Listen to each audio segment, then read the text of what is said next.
Romanos, capítulo 8. Portanto, agora já não há condenação para os que estão em Cristo Jesus.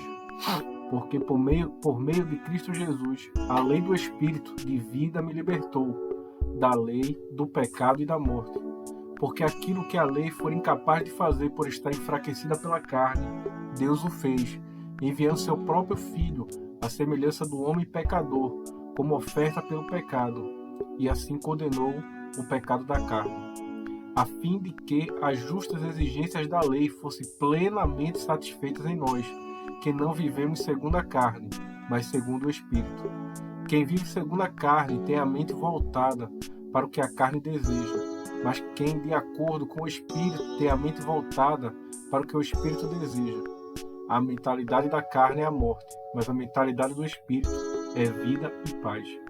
A mentalidade da carne é inimiga de Deus, porque não se submete à lei de Deus, nem pode fazê-lo. Quem é dominado pela carne não pode agradar a Deus. Entretanto, vocês não estão sob o domínio da carne, mas do Espírito, se de fato o Espírito de Deus habita em vocês. E se alguém não tem o Espírito de Cristo, não pertence a Cristo. Mas se Cristo está em vocês, o corpo está morto por causa do pecado, mas o Espírito está vivo por causa da justiça. E se o Espírito daquele que ressuscitou Jesus dentre os mortos habita em vocês, aquele que ressuscitou a Cristo dentre os mortos também dará vida a seus corpos mortais, por meio de seu Espírito que habita em vocês.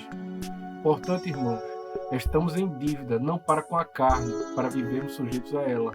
Pois se vocês viverem de acordo com a carne, morrerão. Mas se pelo Espírito fizerem morrer os atos do corpo, viverão. Porque todos os que são guiados pelo Espírito de Deus são filhos de Deus.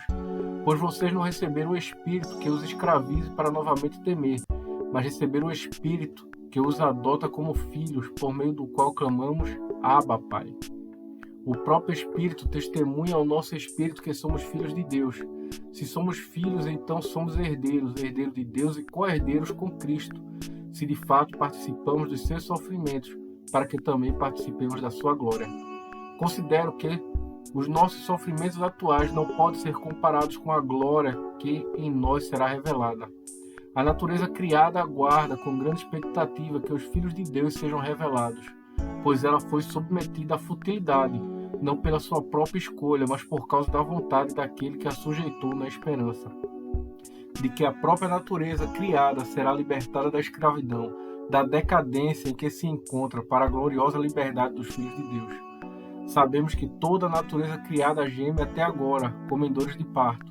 E não só isso, mas nós mesmos, que temos os primeiros frutos do Espírito, gememos interiormente, esperando ansiosamente nossa adoção como filhos, a redenção do nosso corpo. Pois nessa esperança fomos salvos. Mas a esperança que se vê não é esperança. Quem espera por aquilo que está vendo? Mas se esperamos o que ainda não vemos, aguardamo-lo pacientemente. Da mesma forma, o Espírito nos ajuda em nossa fraqueza, pois não sabemos como orar, mas o próprio Espírito intercede por nós com gemidos inexprimíveis. E aquele que sonda os corações conhece a intenção do Espírito, porque o Espírito intercede pelos santos de acordo com a vontade de Deus. Sabemos que Deus age em todas as coisas para o bem daqueles que o amam, dos que foram chamados de acordo com o seu propósito. Pois aqueles que de antemão conheceu, também os predestinou para serem conformes à imagem de seu Filho, a fim de que ele seja o primogênito entre muitos irmãos. E aos que predestinou também chamou, aos que chamou também justificou, e aos que justificou também glorificou. Que diremos, pois, diante dessas coisas? Se Deus é por nós, quem será contra nós?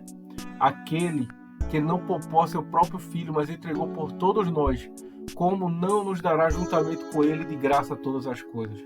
Quem fará alguma acusação contra os escolhidos de Deus?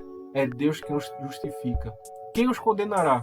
Foi Cristo Jesus que morreu, e mais, que ressuscitou e está à direita de Deus e também intercede por nós. Quem nos separará do amor de Cristo? Será tribulação ou angústia, ou perseguição, ou fome, ou nudez, ou perigo, ou espada, como está escrito. Por amor de ti enfrentamos a morte todos os dias. Somos criados como ovelhas destinadas ao matadouro. Mas, Em todas estas coisas somos mais que vencedores por meio daquele que nos amou. Pois estou convencido de que nem a morte, nem a vida, nem os anjos, nem demônios, nem o presente, nem o futuro, nem quaisquer poderes, nem altura, nem profundidade, nem qualquer outra coisa na criação será capaz de nos separar do amor de Deus, que está em Cristo Jesus, nosso Senhor.